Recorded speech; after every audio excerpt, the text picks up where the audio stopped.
Louvado seja nosso Senhor Jesus Cristo. Para sempre seja louvado. Estamos reunidos em nome de Deus que é Pai, Filho e Espírito Santo. Amém. Amém. Meus irmãos, é uma alegria muito grande estar aqui com vocês no canal da Comunidade Face de Cristo no YouTube. Meu nome é Renan. Meu nome é Roberta. Nós somos casados há quase 9 anos, faremos em outubro. E temos um filho de 6 anos chamado Mateus.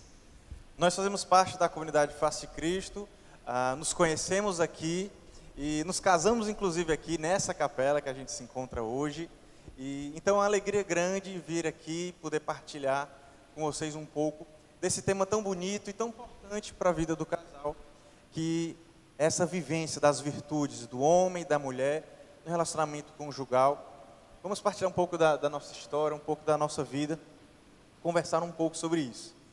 E eu queria começar iniciando com uma matéria que eu li essa semana sobre um cantor, um compositor britânico chamado Ed Sheeran. Eu acho que é assim que pronuncia. Bom, por que eu quero começar com a história dele? Nessa matéria ele contava o seu testemunho de vida e para você ver como ele é influente, né? Ele foi o mais ouvido em 2017 com 47 milhões de pessoas que ouviram as suas músicas no Spotify. Os mais novos sabem o que é esse aplicativo de música. Bom, e ele falava no seu testemunho que ele, no início da sua carreira, né, durante muito tempo na sua carreira, ele bebia, fumava muito. No final dos shows à noite, ele passava a noite inteira acordada nas viagens, inclusive se viciou em cocaína. Mas, em 2015, ele conta que ele começou a namorar com a sua amiga de infância. E veja aqui a importância de você começar a namorar, a conhecer a pessoa que você já convive, né? Que você conhece, você se envolver com a pessoa que você tem um pouco de conhecimento. Bom, e ele dizia que em 2015 ele começou a namorar com ela e ele percebeu que ela tinha um estilo de vida totalmente diferente dele. Que se ele levasse aquele estilo de vida, não ia dar certo o relacionamento. E então ele passou a parar de beber, ele começou a fazer exercício físico, começou a se alimentar de uma maneira saudável, porque esse era o estilo de vida dela. Era um estilo de vida muito saudável. Então ele fala que ela mudou a vida dele para melhor. Né? E ele cita nessa matéria até uma frase de um outro ator, Jack Nicholson, né? Que ele diz que o amor nos torna pessoas melhores. E eu queria refletir a partir disso. O amor, ele nos torna as pessoas melhores. Por que será? Acho que talvez um pouco disso é que muitas mães, né, pais, avós até, ficam rezando para que o filho, o neto, encontre uma mulher boa, né, uma mulher de oração, uma mulher de Deus, como se a vida fosse resolver, a vida do homem fosse resolver. Mas o amor, ele nos torna sim pessoas melhores. Mas por quê?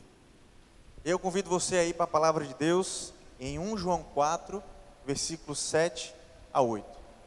Que fala assim: caríssimos, amemo-nos uns aos outros, porque o amor vem de Deus, e todo que ama é nascido de Deus e conhece a Deus.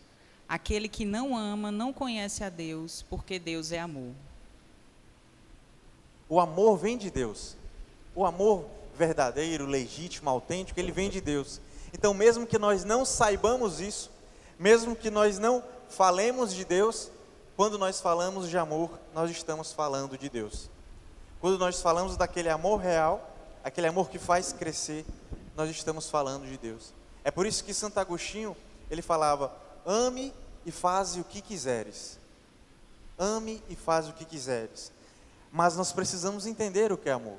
Você compreendendo que Deus é amor, segundo a definição aqui de São João, aí sim nós poderemos fazer tudo.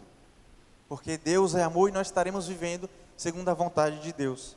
O Catecismo da Igreja Católica, no cânone, né, no parágrafo 23:31, ele vai dizer que Deus é amor e ele vive em si mesmo um mistério de comunhão pessoal de amor. Um mistério de comunhão pessoal. Então, o homem criado à imagem e semelhança, ele é chamado a viver esse mistério de comunhão, de amor. Deus, ele inscreve na nossa humanidade, na humanidade do homem, na humanidade da mulher, essa capacidade de comunhão, essa responsabilidade do amor e da comunhão. Porque a gente não pode falar de amor se a gente ao mesmo tempo não falar de comunhão, se não falar de responsabilidade. E quando a gente fala de amor conjugal, quando a gente fala do amor do casal, a gente está falando do projeto de Deus. O casal ele precisa saber que quando a gente fala desse amor conjugal, é que o casal precisa assumir o projeto de Deus para a vida do homem e da mulher. Então a gente casa, não podemos casar de qualquer maneira. Nós precisamos ter a consciência de que ao casar, eu estou assumindo o projeto de Deus para mim, para minha esposa, para a nossa família. Certo. Casar é assumir o projeto de Deus. Mas será que a gente sabe verdadeiramente o que é um projeto? O que é um projeto? E aí, eu fui lá no dicionário, e o que o dicionário diz aí sobre projeto? Bem, o projeto é a intenção de fazer, realizar no futuro. É uma descrição detalhada de um empreendimento a ser realizado. É um plano.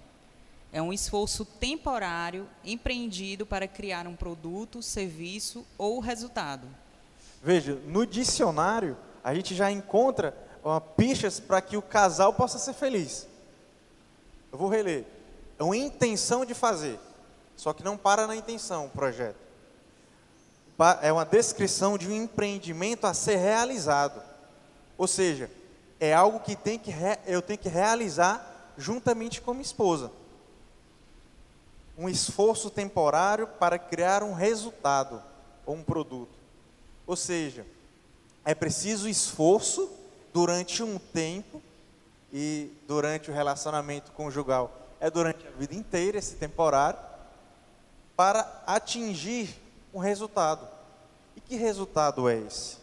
Que resultado é esse? É interessante a gente falar de projeto, porque na nossa vida a gente faz vários projetos. Quando vem ano novo, todo mundo muitas vezes faz uma lista de propósito do ano, assume alguns projetos de mudança, e muitos deles se perdem pelo caminho. A famosa frase, né? Segunda-feira eu começo. Tem aquela coisa, né?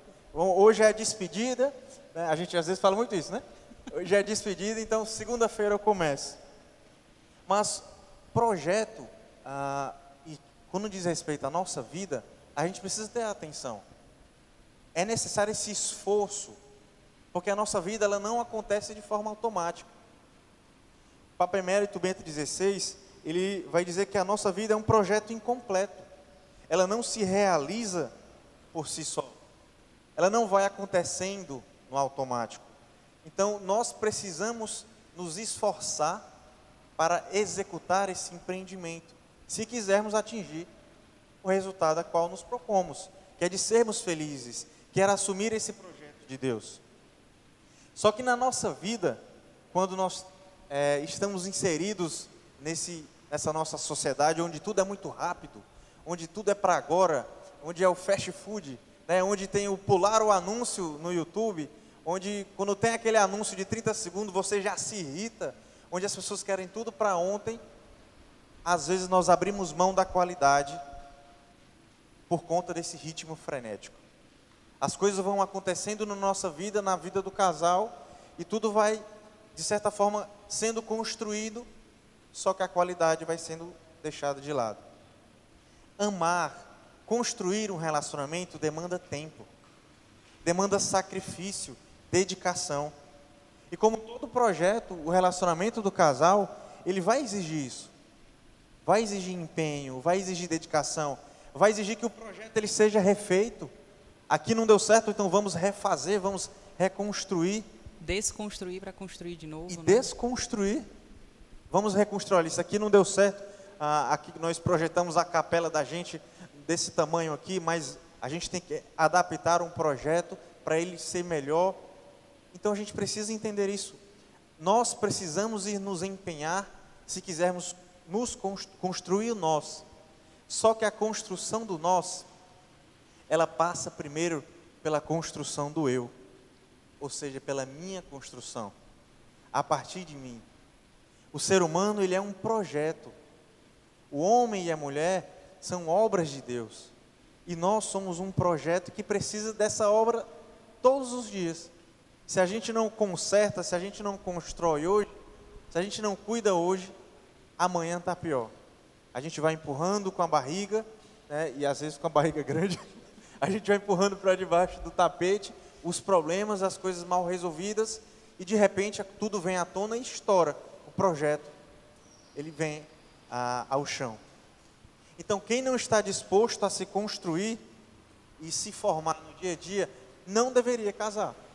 Quem não está disposto a se empenhar nesse projeto a dois, nunca vai saber amar de verdade.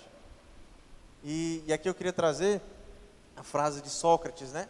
O famoso filósofo, que ele dizia que a vida ela só vale a pena ser vivida na medida em que ela é refletida. Nós precisamos refletir a vida que nós estamos vivendo, a vida que nós estamos construindo, e diariamente. É por isso que é importante o diálogo, é importante o convívio, essa troca de sentimentos, conversa sobre aquilo que você sente, como aquela situação chegou em você.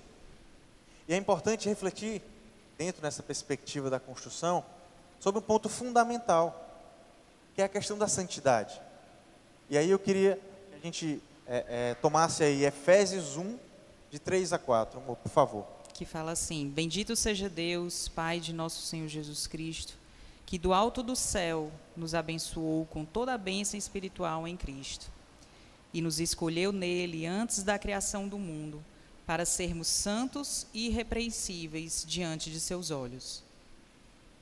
Vamos aí também emendar com 1 Tessalonicenses 4, 3. Deixa eu abrir aqui. Que aí a gente já vê que em Efésios, Deus nos falando, olha, Deus nos escolheu para sermos santos diante dele no amor.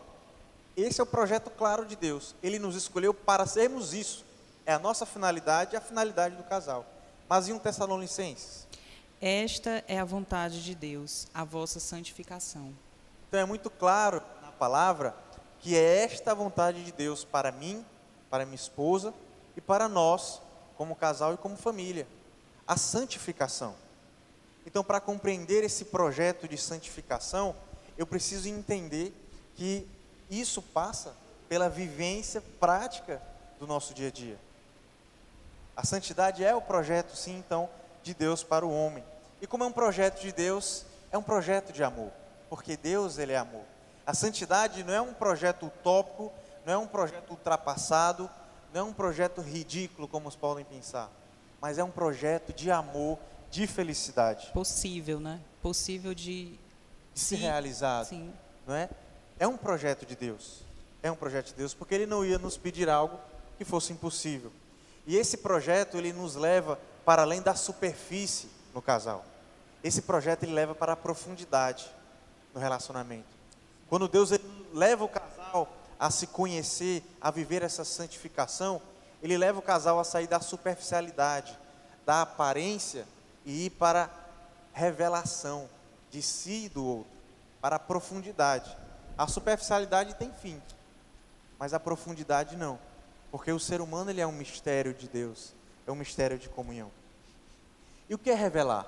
Revelar é tirar o véu, é conhecer para poder amar mais, e todos os dias. E isso foi promessa minha para ela, isso foi promessa minha para ela. E foi promessa sua para mim também. Sim. E aqui nesse altar. Né? E essa promessa? O que é essa promessa? Porque a gente muitas vezes critica os políticos, né, que eles não cumprem o que prometeram. Só que no altar, diante da igreja, diante de Deus, a gente promete, a gente faz promessa também um ao outro. Eu aqui nesse altar, quase 9 anos atrás, eu falei, eu, Renan, te recebo Roberto, por minha esposa, e te prometo ser fiel, na alegria e na tristeza, na saúde e na doença, amando-te e respeitando-te todos os dias da minha vida. Das Chore nossas não. vidas. Não. Mas prometi amar e respeitar todos os dias. Isso me compromete. Isso exige de mim esforço. Exige de mim porque nós somos diferentes. É uma missão. Então eu tenho que gastar energia, gastar esforço nessa missão de amar e respeitá-la todos os dias, ao invés de eu gastar energia em provar que eu sou melhor ou provar que eu estou certo. Né? E algo tão bonito como o amor do casal, como o amor da gente, não é um mar de rosas, ou é? Tem muitas dificuldades. Tem muitas dificuldades, porque o amor do casal ele é ameaçado pela discórdia, pelo domínio, muitas vezes pela infidelidade, pelo ciúme, por tantos conflitos, que isso abala o relacionamento do casal e pode também beirar o ódio. Às vezes a gente vê casais que fazem determinadas coisas só para irritar o outro. Então esse amor, ele pode beirar o egoísmo, esse afeto que existe pode descambar para o ciúme, a atração física, né? Pode ir para uma relação de egoísta, de desfrutamento, de domínio, e muitos outros conflitos.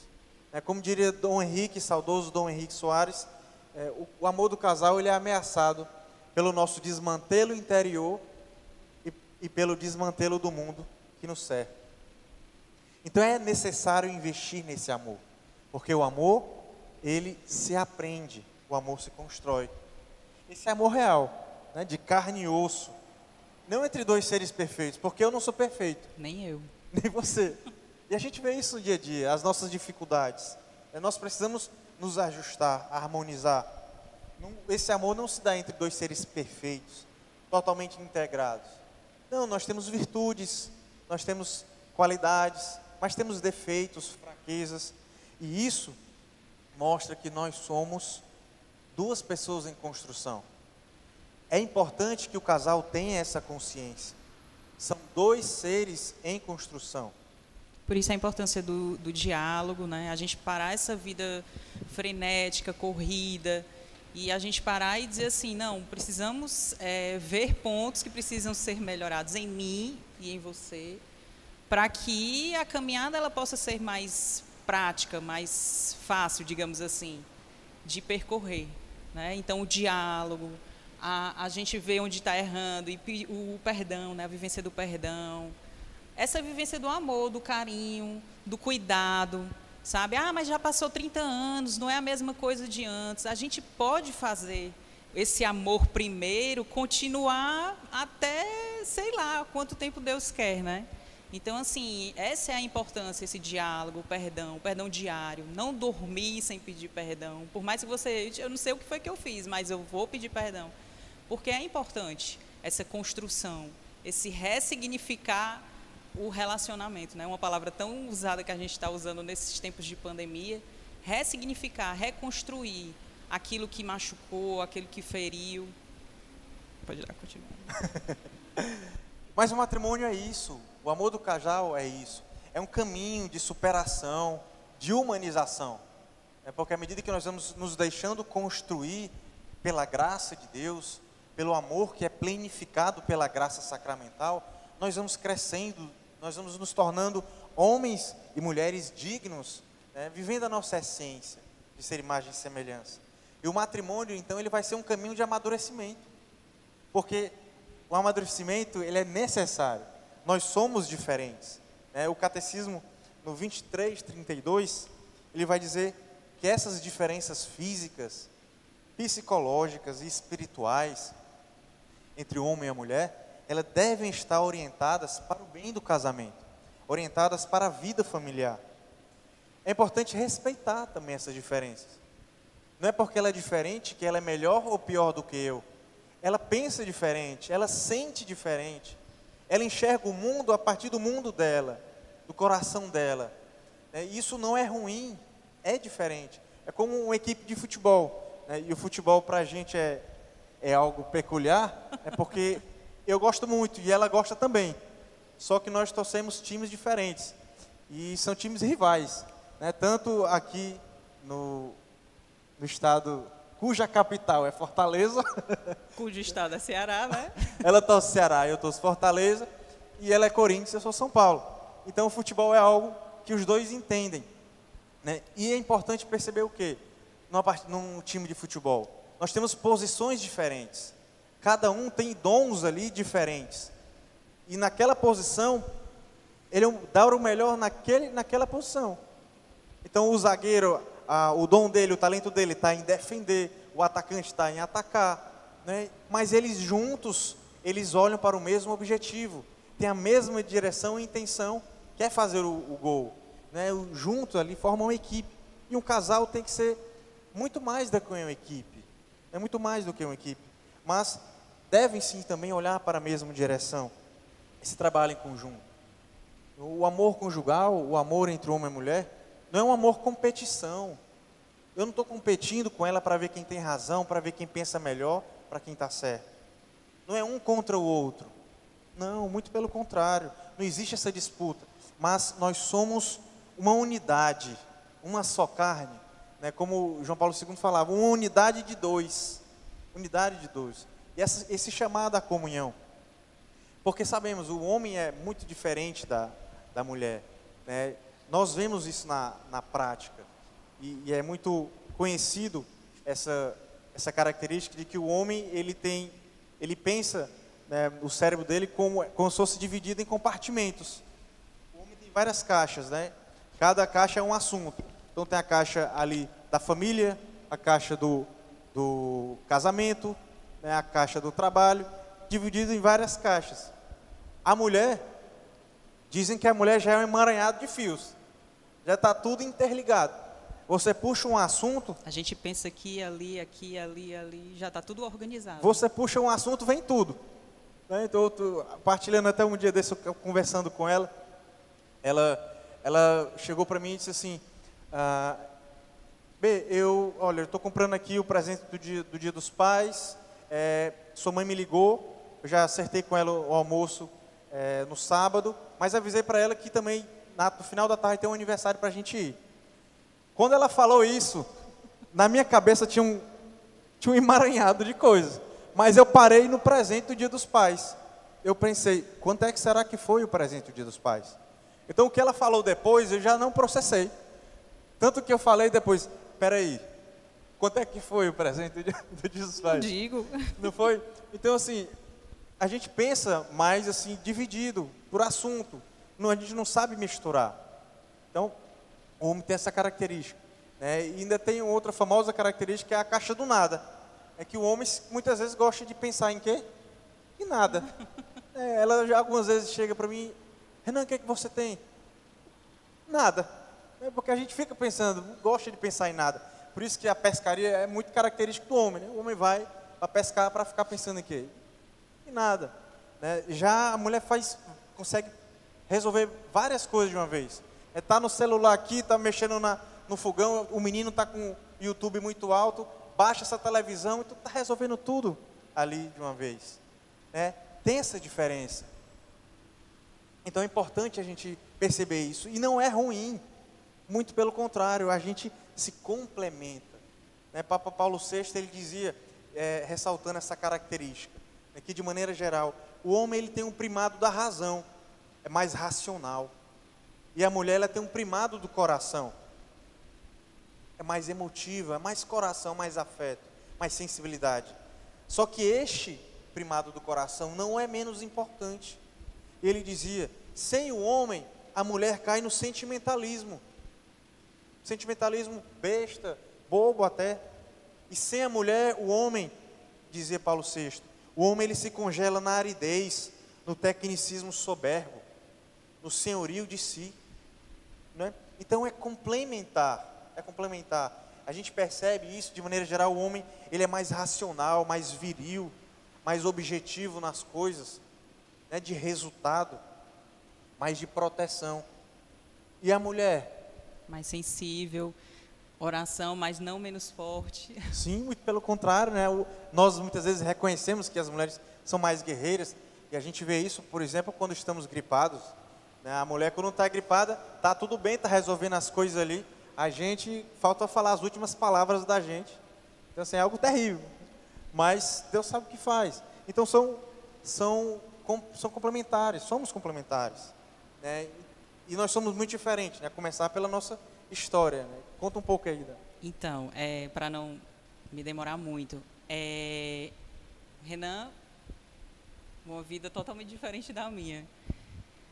Quando pequena, assim, passei um pouco de tempo aqui, morei em Recife, minha mãe é pernambucana, e esse tempo que a gente ficou lá, a gente ia para a missa aos domingos e tudo, mas a minha avó paterna, né, mãe do meu pai, ela era muito presente assim aqui na comunidade desde o início. Então, quando a gente voltou para Fortaleza, ela convidou os meus pais, né, para fazer o seminário de casais. Eles já tinham feito antes, grávida da minha irmã, a minha mãe mais velha, e a gente sempre ficou inserido nesse mundo, né, da comunidade, né, desde pequena eu caminho aqui dentro. E assim, eu sou filha, segunda filha, né, sou a segunda de 4, e assim, o Renan já é o mais velho, então assim, já é uma diferença, né, o mais velho sempre tem aquela coisa de ser o primeiro, né, ser o mais mimado, mais cuidado, mais... E a partir do segundo a gente vai sentindo já mais o peso, né? E assim, como eu falei no início, né? Desde muito pequena já sou acostumada a caminhar aqui na comunidade, né? Em grupinhos de oração. Não fazia parte do ABC de Jesus, porque quando eu comecei mesmo já tinha 10, 11 anos, mas sempre inserida aqui dentro. E aí você pode continuar o seu... Eu, como ela já antecipou, e eu sou o filho mais velho, eu não me acho mimado, mas às vezes minhas irmãs mais novas têm ciúme de algumas coisas, que a gente compreende, natural. Às vezes no primeiro filho mesmo, a gente como tem o Mateuzinho, a gente sabe, o primeiro filho a gente fica naquela expectativa de cuidado e tudo mais. Mas eu já morei em Brasília, eu nasci em Fortaleza também, mas já morei em Brasília, ela no Recife, né? Sou o filho mais velho, ela falou, é a segunda. Os nossos pais se conheceram desde pequenos, né? Mas então a gente se encontra, eles... Quando viemos morar em Fortaleza, por providência de Deus, né, a gente acabou vindo para Fortaleza. Ela entrou na comunidade desde pequenininha, por conta dos pais. Eu já levei, durante o tempo, uma vida muito afastada de Deus, né, e só fui conhecer mesmo a comunidade quando tinha lá por volta dos 23 anos. Mas uma história de vida, com criação, totalmente diferente. O perfil dos meus pais é diferente do perfil dos pais dela, né, de temperamento, de criação. A questão da criação lá em casa, assim, meus pais são muito tranquilos, mas a minha mãe é quem tinha mais essa questão de faça isso, organize, né? Meu pai era muito tranquilo, não que ele deixasse de também fazer, mas a minha mãe era mais. Já na casa dele era mais o contrário. Né? Meu pai sempre foi mais assim, o mais firme, mais a lei, a mamãe mais o coração. Né, mas isso não impedia de cada um exercer o seu papel. Mas é importante a gente entender isso. Essas diferenças, a gente começa às vezes a pensar isso. Somos diferentes, mas a gente não é mais. Nós somos diferentes e isso nos enriquece, e isso nos complementa. Né? Tem características na Beta que elas me enriquecem, me formam, né, e me ajudam a crescer. Né? Eu até listei aqui algumas, pensando nisso. Eu coloquei aqui, por exemplo, ela é muito desapegada das coisas, não é materialista. Isso me ensina a olhar os bens criados dessa maneira também, a não me apegar. Ela valoriza muito a família, não só a nossa, né, mas a nossa família maior, os nossos pais, os sogros dela, né, cunhados. Tanto quando tem aniversário de minha irmã, das minhas irmãs, ela chega, meu filho, você não vai comprar um presente para a sua irmã? Vamos fazer isso aqui e tal. Então esse cuidado com a família, ela pensa muito mais no outro, né, o olhar que ela tem. Hoje vamos comprar coisa, eu preciso ver o que o meu filho, o que o meu marido estão precisando, esquecendo dela até, né, e esse dom, né, esse se doar dela, esse dom de si. Então isso tudo me forma, né, sem falar no amor, na ternura que ela tem, que consegue qualquer coisa, que dobra a nossa racionalidade, o nosso ser mais objetivo nas coisas. Então, esse ser dela me forma, me enriquece e trabalha em mim. Mas, e aí, tem alguma coisa boa em mim também? Tem sim. Eu coloquei alguns aqui que é carinhoso. O Renan é muito carinhoso. Né? Pode parecer assim, mas o Renan é muito fechado, o Renan é muito sério e tudo mais. Aí, trazendo outro, é o bom humor. Assim, quem conhece sabe que ele é um verdadeiro palhaço.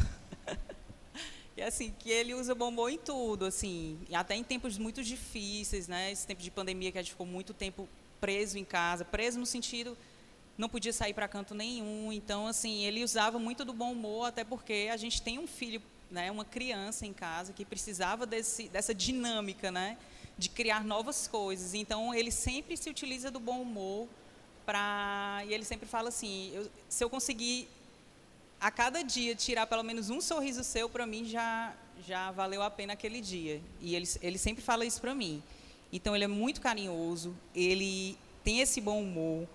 E, assim, pode não parecer, mas é de uma paciência sem igual. Assim, o que ele tem de paciência com o Mateus, eu já preciso aprender muito com ele. Assim, tenho paciência, também não vou dizer assim, a Beta não tem paciência. Tenho paciência, cuido e tal. Mas ele tem uma paciência, assim, de chegar, conversar, esperar que, sabe, eu fico assim, olhando, meu Deus, eu preciso aprender muito com isso, né? E, assim, eu admiro muito, muito a dedicação dele na oração pessoal dele, assim, diária, sabe? É uma coisa também que, para mim, mexe muito comigo, porque eu já preciso melhorar muito nisso. E ele tem essa dedicação, assim, esse cuidado. A primeira coisa, assim, que ele faz, às vezes ele acorda, ele vai direto para a oração. Ele não vai tomar café, não faz esses... É direto, assim. E eu, assim, é uma admiração incrível por isso. E ele é muito dedicado, assim. Família, trabalho, tudo que ele faz. Ele ama o trabalho dele, assim. Eu admiro demais essa dedicação com o trabalho dele.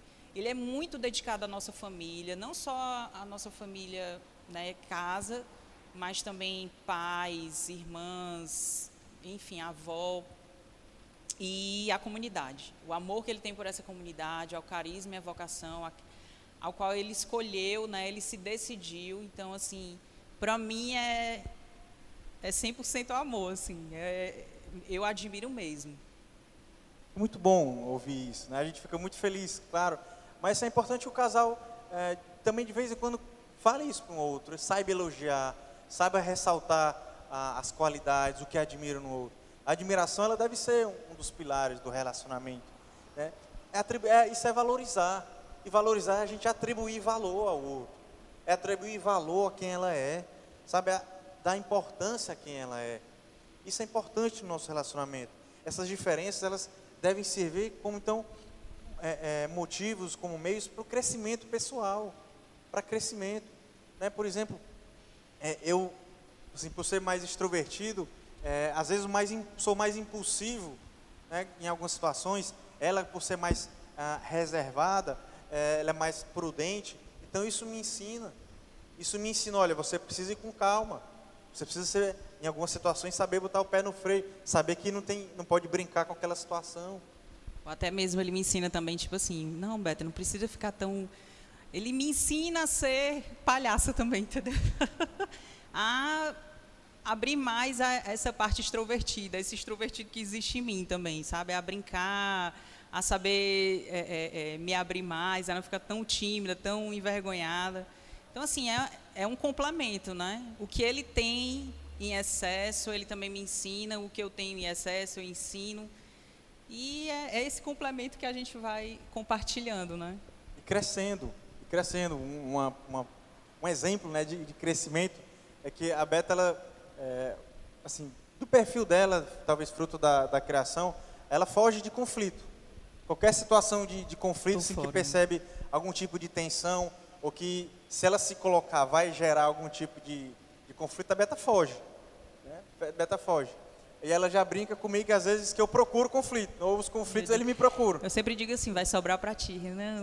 Sobra para ti. É impressionante. Ela sempre fala, Renan, vai sobrar para ti. Aí eu assim, mas Beta, eu não posso deixar de... E isso foi trabalhando um no outro. Ela foi percebendo que tem conflitos que são necessários para o crescimento, pontos em que um e o outro discordam, mas que esse conflito é necessário ser vivenciado para ser resolvido, para ser superado. E também que muitas vezes alguns conflitos são desnecessários, algum desgaste, eles são desnecessários. Então essa comunhão do casal, ela vai se enraizar justamente aí, nessa complementariedade natural. A gente se complementa, nós não somos incompletos, não é que ela me completa, né? Deus, ele me fez como criatura, como obra-prima, e me fez de uma maneira boa. Deus não me fez faltando alguma coisa. Não, eu sou obra-prima de Deus, ela é obra-prima de Deus, porque somos imagem e semelhança. Mas a gente se complementa. A gente vê muito isso, por exemplo, em faculdades, em colégios, né? Os textos complementares, por exemplo. É aquilo que enriquece aquele principal, aquele material base. Enriquece, que faz crescer, que acrescenta. Né? E é isso que um faz no outro, na vida do outro. As diferenças, né, as qualidades, fazem com que o outro cresça se eles são enxergados assim também. Por isso que o homem e a mulher, o ser humano, ele não vai se realizar fora dessa dimensão de imagem e semelhança. Essa ser imagem e semelhança, ela viver a sua dignidade de mulher, eu viver essa dignidade de ser homem, de filho amado de Deus, feito à imagem e semelhança, é justamente aí onde eu me realizo, onde o casal e a família se realiza. E isso é a base da antropologia cristã, né, da base do homem, do ser homem, da essência do homem. Nós não somos pessoas iguais. Como a gente partilhou um pouco aqui, não somos Graças iguais. a Deus, né? Porque é nas nossas diferenças que a gente cresce, que a gente amadurece, que a gente sabe onde precisa melhorar, né? Graças a Deus, porque ia ser muito ruim um mundo só de Renan. Todo mundo pensasse do meu jeito, fizesse tudo do meu jeito. Né? Bonito era o que Terezinha falava, né? Que a igreja é um jardim. Tem espaço para rosa, para as violetas, para girassóis. Né? E é importante a gente perceber isso, né? Essa riqueza. Nós não somos iguais, mas tem um ponto importante. Nós temos a mesma dignidade. Nós temos a mesma dignidade. E aí a gente vê isso a partir de Gênesis 2:21. Por favor. Que fala assim, então o Senhor Deus mandou ao homem um profundo sono, e enquanto ele dormia, tomou-lhe uma costela e fechou com carne o seu lugar. E esse é o sentido da igual dignidade. Deus, ele não tirou a mulher, já diz Santo Agostinho, né, dos pés do homem, porque ela não é inferior ao homem. Ela não é inferior. Mas também não tirou da cabeça. A mulher não é superior ao homem, mas ele tirou do lado. Esse é o sentido da costela. Deus, ele tirou do lado do homem, ou seja, a mesma dignidade. Tem a mesma dignidade. Então, somente a vivência dessa igualdade de dignidade, não igualdade de, agora vamos ser igual, ter os mesmos direitos, vamos a mulher se masculinizar e um competir e rivalizar com o outro. Não. Nós temos a mesma dignidade e a vivência dessa dignidade é que dá esse caráter autêntico a essa comunhão, é que possibilita essa comunhão. À medida em que eu vivo a dignidade de ser homem, sabe, na minha essência, criada a imagem e semelhança, e ela a sua de mulher, é que essa comunhão, quando nós dois assumimos, cada um o seu papel, que faz com que nós cresçamos. E essa dignidade a gente viu, ela deriva do próprio Deus. Deriva do próprio Deus. É dom, né? É dom. E é direito. É dom e é direito. É porque, senão a gente pode, quando não vive esse olhar, né, de igual dignidade, a gente vê diversas desigualdades e isso traz malefícios, prejuízos para o relacionamento. A gente vê, por exemplo, alguns relacionamentos onde a mulher ela tem uma necessidade tão grande de ser amada que exige, que pressiona o outro para que satisfaça os seus desejos, anseios, as suas carências afetivas, até numa necessidade exclusiva de atenção, beirando uma possessão, um controle do homem, impedindo, por exemplo, que ele saia com os amigos ou que vá a uma partida de futebol. Claro que isso tudo deve ser dialogado, né? Mas Eva nunca foi o centro da criação. Eva nunca foi o centro do relacionamento, quando Deus pensou. Então, é preciso a gente enxergar isso. Por que a mulher pode ser insegura, ciumenta, possessiva? Às vezes até vira piada, né? Ela me persegue, ela não me deixa em paz, ou ela me ligando aqui de novo. E os relacionamentos, ao invés de ter aquela leveza, de ser algo que acrescenta na minha vida, acaba sendo um fardo, se torna algo pesado. E ao passo que em relação aos homens, e aí eu acho importante abordar isso, a gente vê algo muito perigoso para o relacionamento. Pega aí Gênesis 3,16, por favor. Disse também a mulher: multiplicarei os sofrimentos de teu parto, darás à luz com dores, teus desejos te impelirão para o teu marido, e tu estarás sob o seu domínio. E tu estarás sobre o teu domínio. A mulher, ela não pode tornar-se objeto de domínio, de posse do homem, de maneira alguma. Isso é fruto do pecado, da desordem em nós.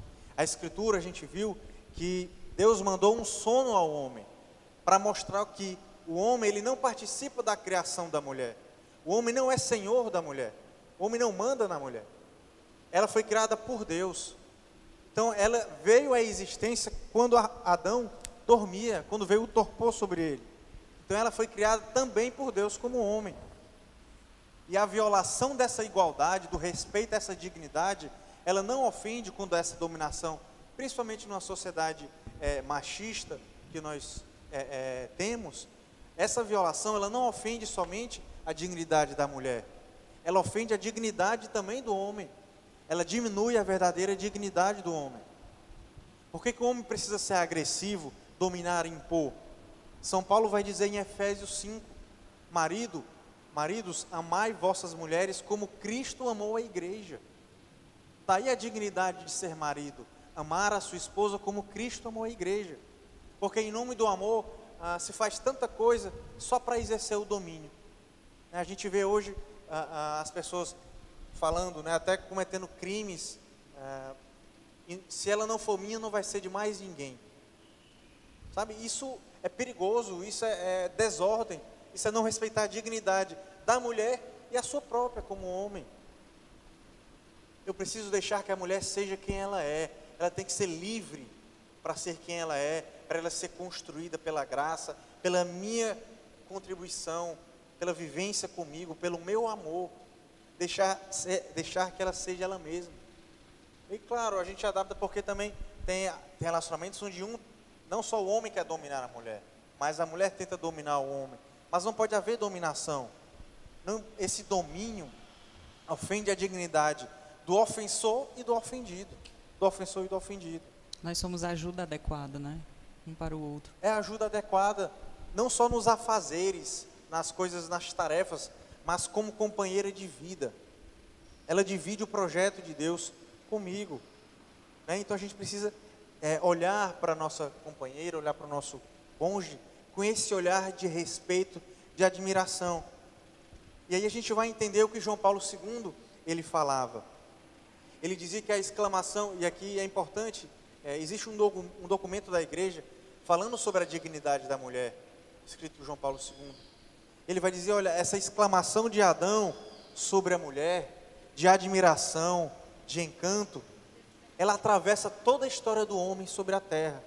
Se o homem consegue enxergar a mulher, a dignidade que ela tem, ao invés de dominá-la, ao invés de oprimi-la, em todos os aspectos, no aspecto financeiro, emotivo, psicológico, sexual, todos os aspectos da vida conjugal. Se o homem sabe respeitar essa dignidade, ele vai entender o que Adão quis dizer.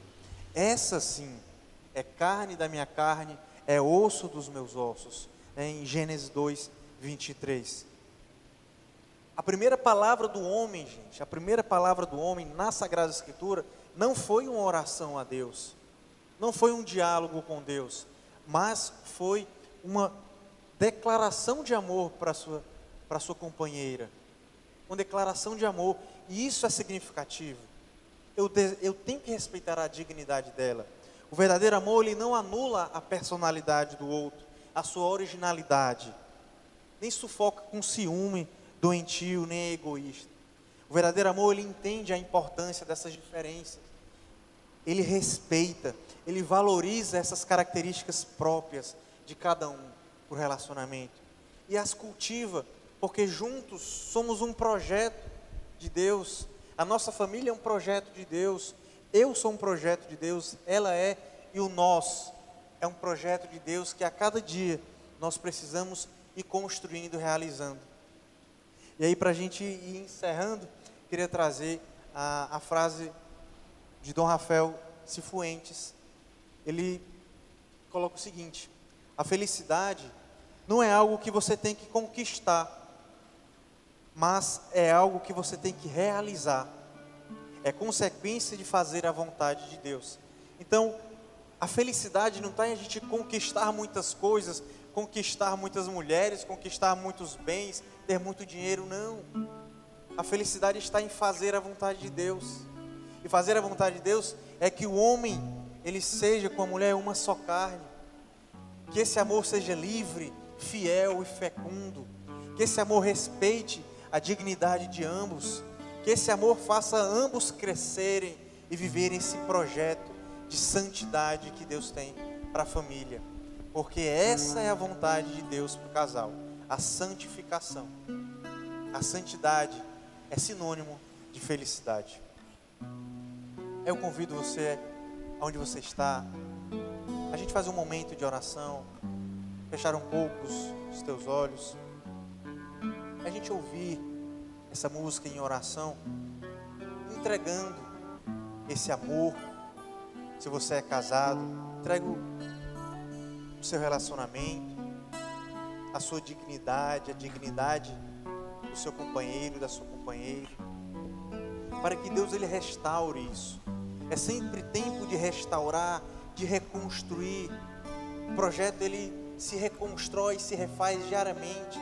Os relacionamentos, marido e mulher, pais e filhos, eles se reconstroem, eles se refazem à medida em que nós nos empenhamos, nos esforçamos, deixamos que a graça de Deus nos transforme pelo perdão, pelo diálogo, pela humildade, pela sinceridade.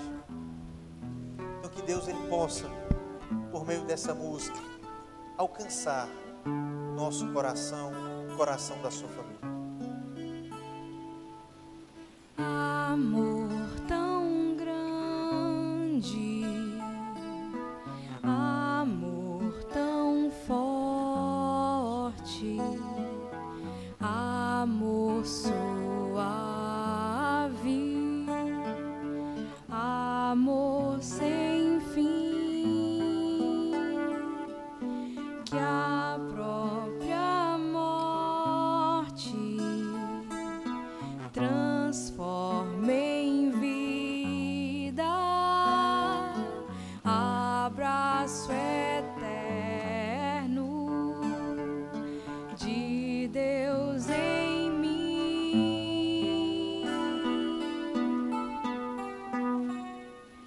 Amor tão grande, amor tão forte, amor suave, amor sem fim, que a própria morte transforma em vida,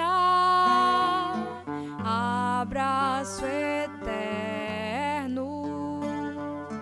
de Deus em mim.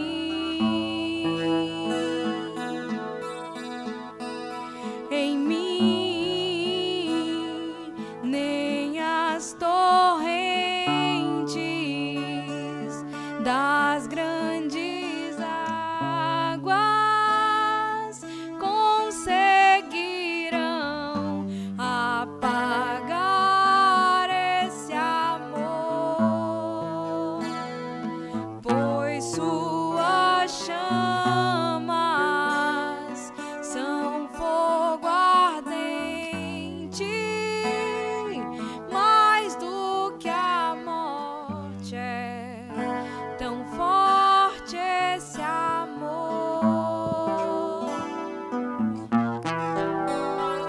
de abraço esmagante, de ausência torturante, de noite e luz é feito esse amor,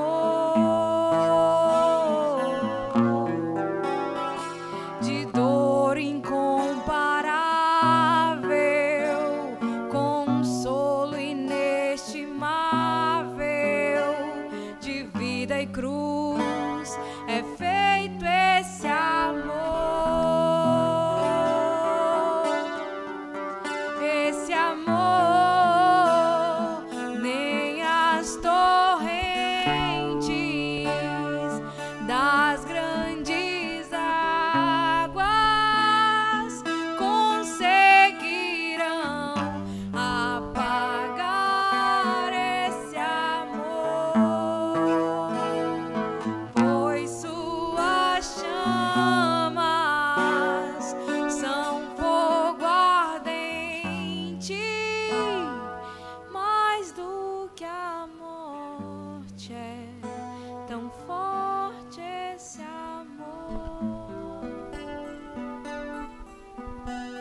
Glória ao Pai, ao Filho e ao Espírito Santo, Como era no princípio, agora e sempre. Amém. Eu quero encerrar com o hino ao amor que São Paulo escreveu. Em 1 Coríntios 13, existem pistas para o casal trilhar esse caminho de santidade. 1 Coríntios 13, vou ler do versículo 4 ao versículo 7. O amor, ele é paciente, o amor é prestativo, não é invejoso, não se ostenta, não se incha de orgulho, nada faz de inconveniente, não procura o seu próprio interesse, não se irrita, não guarda rancor, não se alegra com a injustiça, mas se regozija com a verdade. Tudo desculpa, tudo crê, tudo espera, tudo suporta. O amor jamais passará. Amém? Amém. Abençoe-nos o Deus Todo-Poderoso, o Pai, o Filho e o Espírito Santo. Amém. Para você que ainda não é inscrito no canal da Face de Cristo, faça a sua inscrição, dê o seu joinha, o seu like, né? Ative as notificações e compartilha, para que outros casais, outras pessoas também possam ter essas palestras, esse testemunho, e aí a gente indica a você tudo isso, tá bom?